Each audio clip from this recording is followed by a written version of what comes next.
Hello, welcome to the Gaago analysis show. We're on week 6, so it's episode 6, and it's also the end of May, which means we only have 6 teams left, so 3 from Munster and 3 from Leinster as a result of the weekend, and maybe that's a good starting point. Séamus, how are you? I'm good. Great with last weekend, in fairness. It's the championships delivered this year, haven't they? They've competitive right to the last, every game meaningful, right down to Carlo Antrim the last day. What a cracker that was. So, it's been Hurling's had a good run of it. Pity at the end of May, and it's coming to a close until we get to the All-Ireland series. But good Hurling so far. So we have a week off for a bit of a breather then to try and capture our thoughts for Leinster and Munster finals. So the obvious thing here is obviously Cork lost the first 2 games. So the psyche now has probably changed. Traditionally, if you lose your first 2 games in either Munster or Leinster, the assumption is you're probably under pressure to qualify and you probably won't qualify. Given what Cork have done this year, it probably changes the dynamic of players and management's expectations that you can get through on 2 games, and they can be the last 2 games. Yeah, but it's not a model you want to replicate, is it? Because it's so Clare and Limerick were really, the 2 main teams that went into the weekend with their destiny in their hands. After the first 2 weeks, it really was difficult to see Cork turning it around, wasn't it? It was the Clare game down in Cork felt like they gave it a kind of a good hurrah, and it was just short. And now they have 2-3 weeks to kind of lie low, get their training back right, get injuries sorted. Hopefully Kieran Joyce is back for them, and then go for the All-Ireland series. It's going to be hard to sustain what they've produced in that 2-3 week spell against Limerick and Tipperary. It's going to be hard to replicate that after the break because they don't have any form. So they have no form from the league that said they could do this. So that's a really interesting one. So they are now the unknown. I don't think anybody wants to draw them. Yeah, and that's definitely the key thing, that nobody wants to draw them. Again, we have the Munster final, the same Munster final for the last 3 years. Probably what everyone expected anyway. But it's this is unlike the previous years, I would say, insofar as Limerick and Clare got there relatively unscathed. Whereas normally, Limerick have had to jump through hoops to get to the Munster final in the last couple of years. But it's been interesting. Limerick have been good, playing a little bit within themselves at times, but sometimes turning it on to a degree where they score 6-7 points in 5-6 minutes and become very, very hard to stop.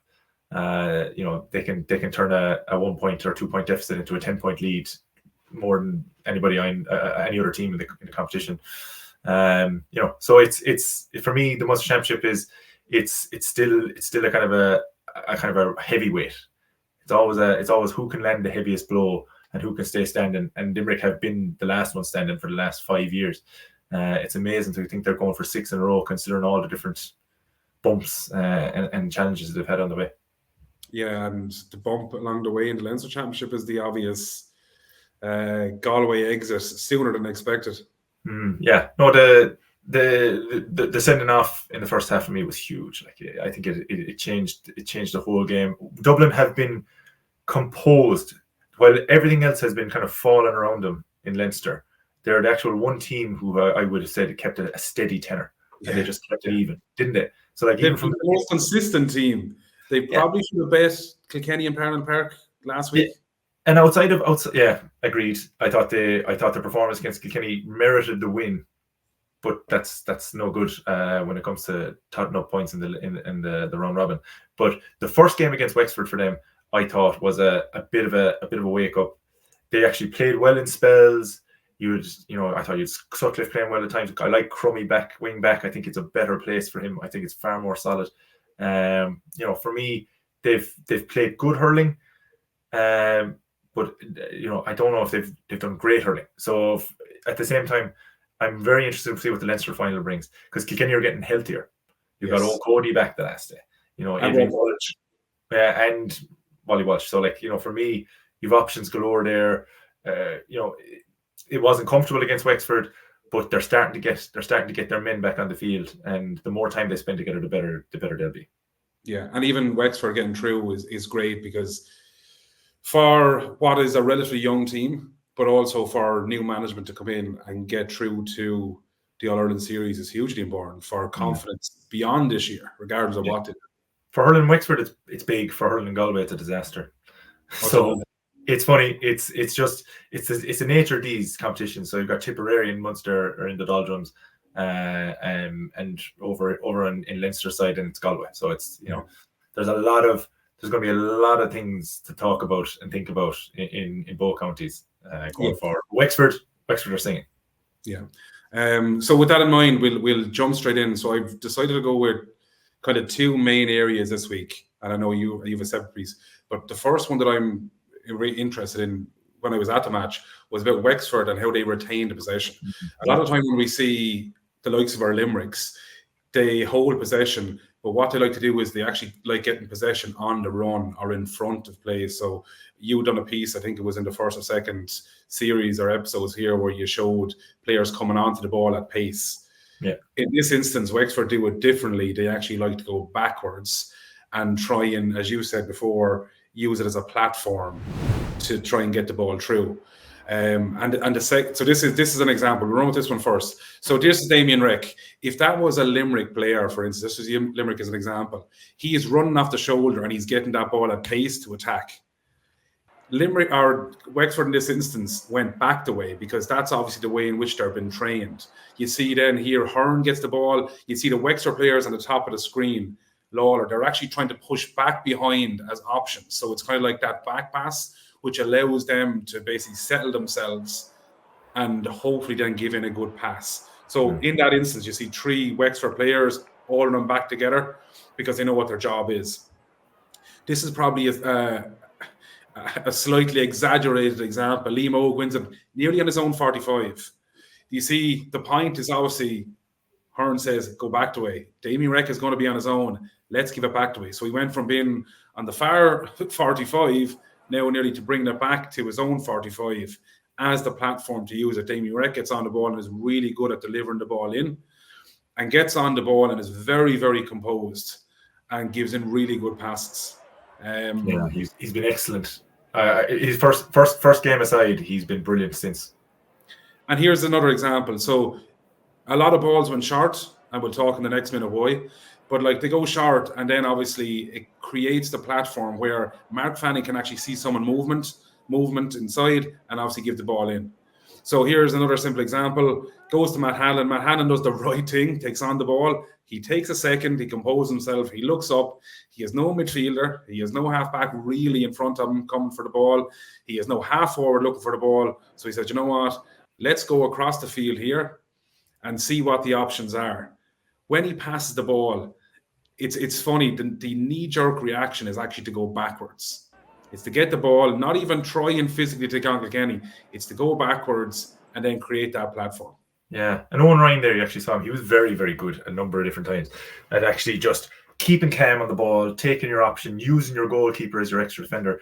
But a lot of that was necessitated by, so like in previous weeks, we've seen Matt Hanlon get on ball, look up the field and find pockets or find half-backs. For me, the real quality of Kilkenny's half-forward line is their ability to stop teams from running through them.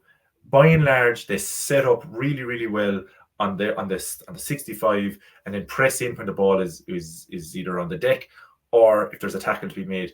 And like if you saw in your second clip there with Damien Reck was forward, and then there's 4 Kilkenny bodies there. He has to go back, and Hearn gets up off the deck and he puts it backwards. Like, to me, that's composure in the face of a lot of pressure. So you've got actually 2 teams, that are actually applying their game plan well. And I just like the way Wexford have done it. In Galway, they did it masterfully.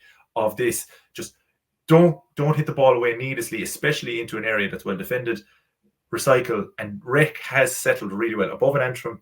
He had a really poor game, and then the following day against Galway, he was masterful. He was brilliant. His distribution of the ball is very, very good, and just their overall game plan, I think, is very well matched to the personnel they have.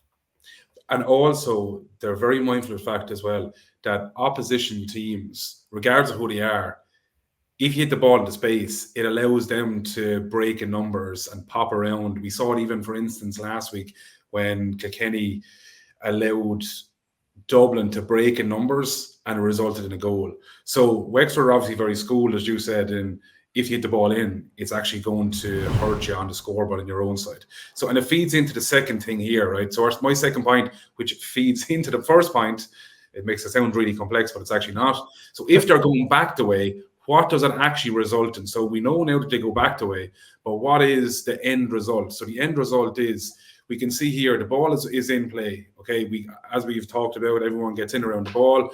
If we keep an eye here on Hearn, right? Hearn is very mindful of the fact he has Lawler and Foley in front of him. Okay, he doesn't need to get involved in that. When the ball breaks out, he doesn't even try and take on the man. He says, you know what? We know that we have a body back here. Let's use him. So he sees that, again, Rek is free. Give the ball to Rek. But because he can give the ball to Rek and Rek has time, this is such a good ball in. Like, as a back, that's a nightmare ball because it's on the outside of you. Same thing here. He was given the ball back. He sees that Conor McDonald is one-on-one. But also, and probably more important here, he sees Conor McDonald has taken a step behind Tommy Welch, which is complete in favour now of Conor McDonald playing the man inside. He breaks the ball. Keane goes around the outside and straight over the bar. There's a nice third man tackle as well to clear the shot for Keane. But he was. I like Rek's distribution of ball. I like his vision. But the reason he's allowed to sit back there, right? So it looks like that Kilkenny's half forward line have just abandoned him in space, right? But the reason Rek is sitting back as far as he is because Conor Hearn is essentially a defensive midfielder. 100%. Yeah, he's sitting back there. Dunbar was given a bit of license to go forward, but Hearn is the equivalent to me of a William O'Donoghue for Limerick, where you allow your six to sit off, and then if your six is sitting off, then you always have somebody to go to. You have a Ty de Burka, you have a Declan Hannon, you have a Damien Rek to go back to in all these cases, because centre forward is roaming, and if he's roaming, he's picked up by midfield. And that's what actually Séamus caused Kilkenny a problem in the first half. In the first half, Paddy Deegan was at 6, so he was centre back. They changed him the second half to midfield to play that particular role with Conor Fogarty and put Richie Reid back there because he wasn't actually getting the protection he needed. So most teams now will have a defensive midfielder. So Will O'Donoghue, Darragh Lyons, all of these various players that teams have. But it's so important, that role. Mm-hmm. But it doesn't work. The six doesn't work without it. And you can see here, because, again, the ball is played back, it allows Mark Fanning to see what's happening. Lee Moog takes a couple of yards to the left-hand side and means that Carey is directly underneath the ball. So he is not necessarily that interested in winning primary possession, merely getting the ball to ground. You can see Keane Byrne here is circled. He's getting on to the outside of the ball, not engaging it because he's saying, at least if he doesn't win it, he's there to make a tackle. But in this instance, he gets around. Fabulous score. In fairness, Tom Phelan was probably in two minds whether to hook or to block him or to flick him. Right. But he done the right thing. Yeah. In fairness, to Keane Byrne, he done the right thing. Yeah, no, he's an exciting young lad as well. Like he's he's coming in, off the under-20s. He's been very exciting for me. Like he learned a tough lesson against Galway in terms of controlling the body and the tackle. I think he's learned, I think any young player that makes a mistake like that learns from it, and you chalk it up to experience. But part of the success of Wexford for me is what we talked about, their composure, but they're also not getting frazzled in tight quarters. It's something that I wouldn't have really associated with them in years past, but there was a couple of two main instances where I look at their ability to play ball to hand in short space, creating scores. Keane Byrne was involved in one of the first of it. So this is off of a Kilkenny sideline actually, and it spills back to Hearn, right? And so we go back to Rek. This is actually one of your clips here. So when he plays it into McDonald, right? So that great grab of his, right, on the right hand, because he's a left-handed hurler, really, really good stuff.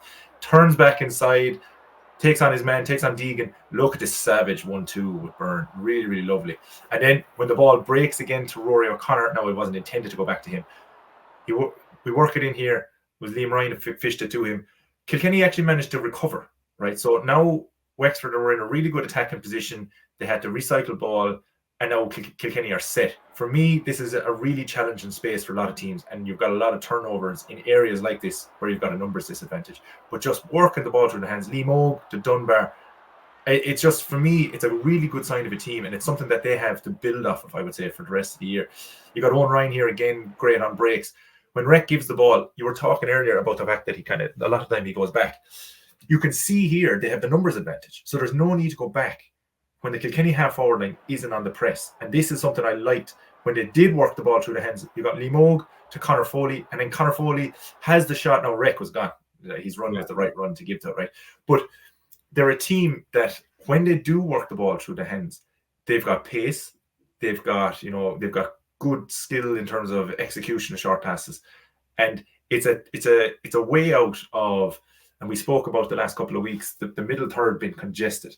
And basically working it through a real kind of a melee of bodies in some cases. But short, accurate passes are your way to do that.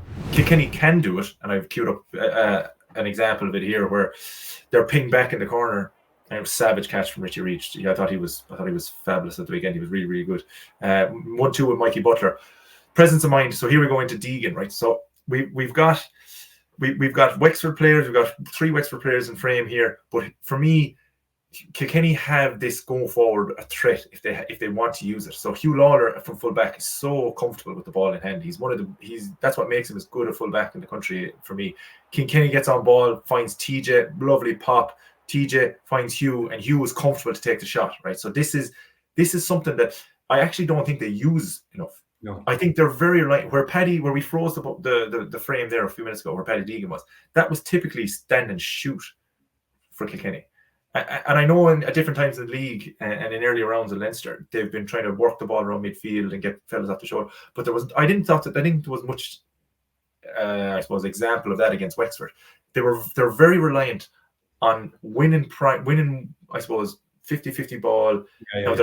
Now, listen, they're good at it. But if the penalty wasn't given and it shouldn't have been given, then that game doesn't go their way. And there's very fine margins in these games. And I just think more variety in Kilkenny makes them such a dangerous team, because I think they're underutilizing John Donnelly, because I know the lad spoke about him. The lad spoke about him on the broadcast the weekend. They're underutilizing him. Tom Phelan, I think, has loads of potential. He was taken off half time. But it's funny because for me in the first half, they nearly allowed Wexford dictate the play. They allowed him to go short, pass the ball back, and then take the shot on, as in without any pressure. Yeah. Now the first, for me, I was kind of saying, "Jesus, this is really not working." Because and the first 15 minutes, and you could tell that's what they were talking about at halftime, couldn't you? Because the first 15 minutes, then when you were there, you saw it. They upped the ante in terms of press, so that the bodies were way closer. 3 or 4 turnovers in the middle of the field in the first 5 minutes of the second half. Wexford then didn't really get a score, until 55 minutes almost, which was crazy. So it's funny how a bit of intensity kind of ratchets up the pressure on that short passing game and disrupts it. But for me, I'd like to see. You're right, but also the maturity they brought on. For me, the big change was they brought on Conor Fogarty. Yeah, and Conor Fogarty changed the complete dynamic of the team. It was himself and Paddy Deegan midfield, and the two of them set everyone up around him. You can't necessarily see it when you're watching it at home, but when you're on and you're in and you're watching it from a really good view, you get to see lads talking or telling where to go, where not to go. Who's free, who's not free. If there's someone one-on-one inside, Conor Fogarty brought a lot of experience, but what he did was he dictated who went where. Yeah, and I think you know that they've got really good midfield options when Conor isn't in the team. And he's been there for the last 10, 11, 12 years. He was in UL with me. So he's in Kilkenny set up a good long time. I just think he's a really calm head when things are hard, and when they do bring him on, you know what you're going to get from him. And a lot of the time that's kind of stability around the middle of the field, winning the hard ball and using it well.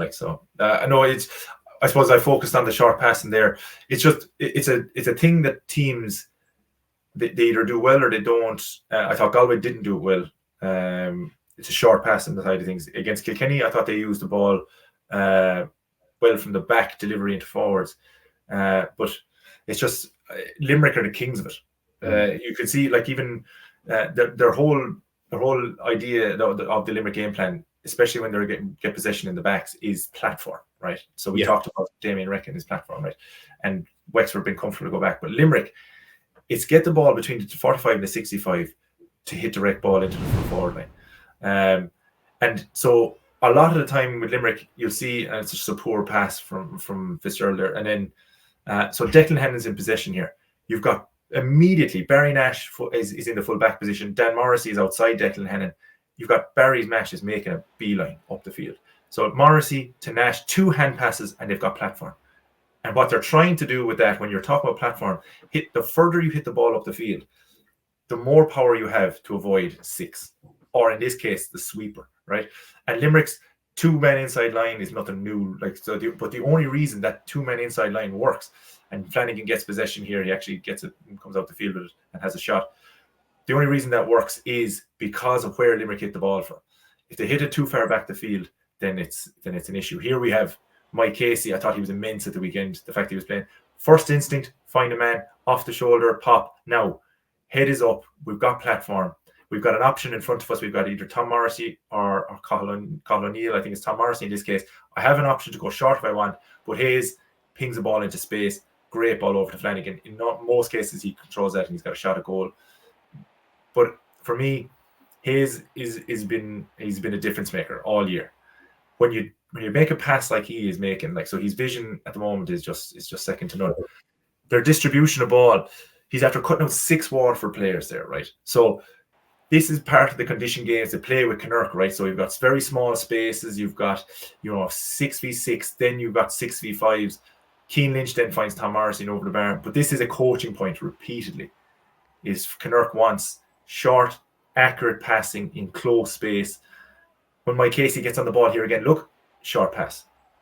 Declan moving forward. And this, to me, is when they're most dangerous, right? So this is Limerick. If you're talking about attacking platform, this is lethal. So Hegarty has the ball in his hand. He's got so many options. He's got Hannon making a run forward to his left. He's got David Reedy and Colin O'Neill to his right if he wants to show. He can take his own shot if he wants because he's got range.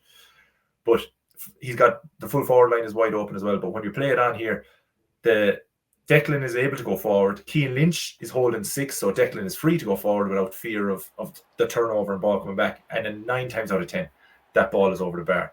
Declan, on that case, just misses it. But that, to me, is when they're the most dangerous. It's when they have multiple options. Barry Nash, again, for a guy that can carry the ball forward, look at him here. First instinct, find platform, find 6 for distribution of ball. Declan into hand and then fires it, flashes it over to Colin O'Neill over the bar. So Colin O'Neill is becoming an integral part of this team. Like, it's probably why Limerick. It's probably the reason Limerick aren't stale is the likes of Colin O'Neill, the likes of Shane O'Brien now that's after coming in, Donegal Dawlick, Adam English, guys who are coming in and making an impact. But what I'm trying to show here is Limerick's ability to retain possession, work it through the lines, find the right place to hit it from. And then when you get to 6, it all opens up in front of you where you can either hit half forwards. And when you hit your half forwards, like Cahill there in that scenario, that brings the half back line out because they can't afford to sit. And when you bring the half back line out, then it's space in behind for Galan. Now, Prunty did a very good job, I thought, on Galan at the weekend. But the space was there regardless.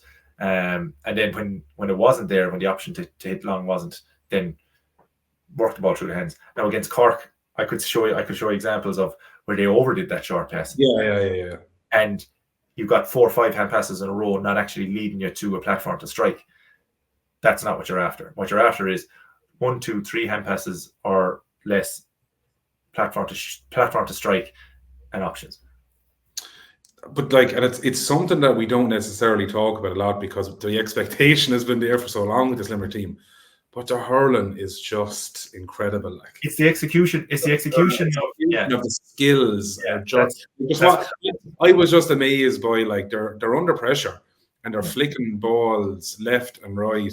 But the ball they're given is the right ball, but it's a perfect pass. Yeah. Now, and think back to the All-Ireland final last year now, right, between Limerick and Kilkenny. In the first half, that short passing game came under a huge pressure. So big rainfall before the throw in, wet pitch, wet ball, Kilkenny pressure, a lot of breakdown in passes, ball not going to hand, and they actually go in at halftime, with a deficit that could have been much bigger. But when they actually got the execution back bedded in, that Kilkenny effort in the first half of closing them down, getting in tackles, paid in the second half. Limerick's passes were sticking to hand. They were spraying the ball around, and basically you point after point after point. Half forward line dragged the half back line out, space inside. It's one of those things that when they're clicking, they're unplayable because they're one of the best teams in the country to turn a 2-3 point deficit into a 10-point lead in 10 minutes. So, but it's based on execution of it, though, Séamus. Yeah. Like other teams will hit the ball across the ground to try and give an easy pass to someone, whereas they're hitting the ball nearly as hard as they can into someone's hand. For a lot of people, that doesn't necessarily seem to be a big thing. But when you're in a game and it's tight, it's those split seconds. It's not even a second, but it's those split moments that allow you to offload the ball or to take a shot on. Yeah, and that's Connacht. So that's Connacht's strength, and it's very. I would imagine it's every coach tries to replicate this, right? So game scenarios of high pressure, right? But Connacht's thing is worst case scenario training. Like, so you're playing it in a space that is harder against numbers that are worse. So you will have possession on your 4v6, and your 4 has to work it against 6. So you've got to create spacing, and you've got to get movement. And when you do pull the trigger, ball has to stick to hand. So you're training regularly against top class players in high pressure situations. That when you come to the game time, then it's actually easier to do. And those balls sing off the hurling. Now it's not always perfect all the time, but to me, that's the hallmark of good coaching. Yeah, and we might even just go into a point that I was kind of considering over the last kind of like 2 days, but it's the different approach that teams are working off for the puckouts. So some teams will decide to like step off and allow the opposition come on to them without pressurizing them too much.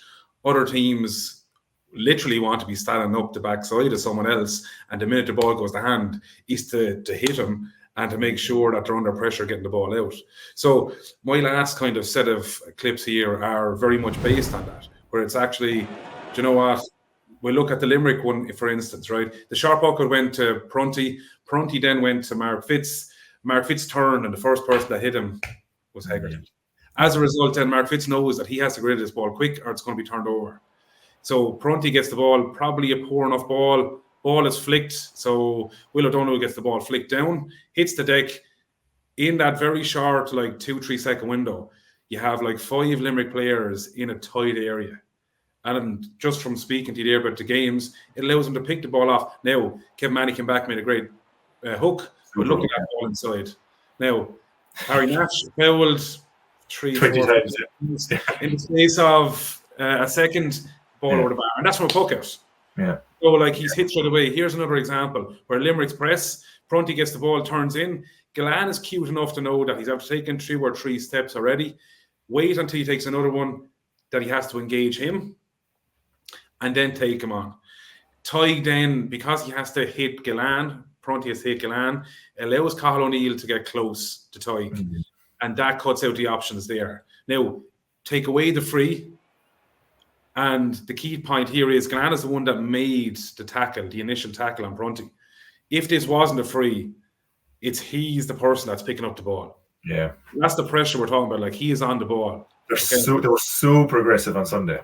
And then, yeah, if you look at the Cork game, if you're talking about Limerick's press on short puckouts, so they are kind of half daring you to take the short puckout. They scored 2 goals against Cork off the short puckout. Like, they blitzed them. You won't be happy with you saying that, but go on. Yeah, but you know what I mean. It's like Patrick Collins he gave it to Donoghue twice, and there was 2 turnovers, and there was also a free. For me, it forces teams into long, and then they have to get creative with the long. So that's what Cork. Teams don't want to hit it down on John Burns I know, yeah, but they are hitting them down. Yeah, the heat map for Cork or for Waterford's puckouts was again all down the left, so they're trying burns, and you got to get creative like Cork did, and throw in your depth, throw in your layers, throw in your overloads, and there's fruit there. So but the problem is that if the team knows where you're going, if you know it's long, it takes the unpredictability out of it. Yeah. And I think that's what Kilkenny tried to do. Kilkenny didn't do the press. So this happened quite a lot, particularly in the first half, where Kilkenny actually quite literally were attracted a number of their players back to field. You see Owen Cody here. He's not even caring where the bucket is. He's just running back to field, that if they go long, he's there as an extra body to run it up the field. So as the play progresses, we'll see, do you know what? Let's actually go short here because that's what they want us to do. Goes to Foley. Foley sees that Tom Phelan here stops. I find it funny that he literally stopped on the line. It was like as if someone says to you, don't go beyond the 45, stay on the 45 and don't go any closer. Let them make the decision. He goes back and Matt Hanlon has the ball and can spray it in. Okay, that actually results in a free. Conor McDonald was pushed in the back by Tommy Welsh. Same thing here. We showed this one earlier on. We can see the Kilkenny players go across the line. They're trying to hold that 45, it appears.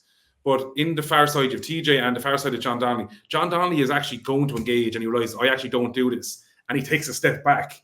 So he was close enough to get onto him, but he takes a step back. But again, they go back to Mark Fanning because they say, let leave him use the platform. And they actually got more success of it. So that was the point that we talked about with Keane Byrne up. Keane Byrne came out around the side and they actually got results out of it. And I think that's what actually changed in the first and the second half. Kilkenny allowed Wexford go short a lot of the time. But they didn't think that Wexford could play through the lines and go back the way. And they got really good success out of it. Whereas in the second half, they actually pushed tight. And it meant that Kilkenny or Wexford had to go long. But with the introduction of Fogarty, Deegan was midfield, in a half back line then of Blanchfield, Richie Reid, and Carey. And they were just incredible. As in, they were so good in the second half that we didn't talk about Lee Chin, we didn't talk about Keane Byrne, we didn't talk about Conor McDonald. But I wanted to actually finish on two clips at the end because for me, like, these were two clips that epitomise Limerick, right? Like, I'm just going to let them run, okay? So Waterford actually have 4 here, okay? Ian Kenny's actually saying there's someone on the right-hand side over there, so they actually have an extra body. Just watch this. Like, this is incredible from pocket. Like, is that 2 seconds? Yeah. Here's another one. Sharp pocket, Ian Kenny. Questionable, could have been a free in. Okay. If it was the other side of the pitch or slightly further out, it probably was a free. It was a tangled leg. I will listen. They tangled up, but Hego is going to ask for every single free. I promise you. That's but even in that, look at the intent from the same pocket. Yeah. Like, this is just phenomenal. But it's also a little bit of naivety. Like, so, like, for Waterford have 4 in the full back line there, right? And for them not to stretch out the Limerick full forward line, it's, that's poor, right? And then for Tide then to be standing receiving the ball, can't do it. But Limerick, when they do get the sniff and the hunt is on, they're lethal. Like, so, like, in terms of this, we spoke about the swarm there in like week 2, week 1, week 3, like, they're probably the best at it because A, they're physically well built, they're massive men, but B, they just have that ruthless intensity to go after it. There's an element of that to me in Kilkenny's half forward line midfield. Just that ability to work, get turnover, get dirty ball. Limerick scored 19 points off a turnover against Waterford. For Waterford, that's hard to hear. It's hard to hear, isn't it? Like, that's 2 weeks in a row now. 3-10 against Clare off turnovers, 19 points against Limerick off turnovers. It's something that they'll have to look at, like, next year. And it's a pity after the year that they had, because I thought they had a super year in terms of progress and showing that they're a legitimate hurling force in Munster. But it's a shame that they go out to a Cork team that just caught absolute fire in 2 weeks and produced their best game of the year against Limerick to survive. Yeah, we'll finish on a lighter note. So we, you said that Conor Fogarty was in UL, which was he in UL as long as you were in UL? Nobody was in UL as long as I was in UL. How long are you in UL? Jeannie Mac. So yeah, I played 5 years. Over here, 5 years, 5 years fits, but Jeannie Mac, the PhD took me longer. But anyway. That's I wasn't like Dr. Noel Connors. I didn't. It took me another view to get it. We'll finish on a lighter note, so that's probably a good note to finish on. So listen, it's been a pleasure. As usual, Séamus, I wish we had more exciting news from our perspective. Limerick seem to be going in the right direction. So I suppose we'll sign off on that saying thanks very much. Great stuff again, Séamus. And don't forget for everyone to tune in to Dean Rock on his football analysis show later on today. There's plenty of good football action there with Super 8s, particularly with Donegal turning over Tyrone like that. Very, very impressive. And the Dubs seem to be still clicking into gear, so we'll leave it there. So thanks very much, Séamus, and we'll hopefully see you next week. Cheers, Nolly. Thanks a million.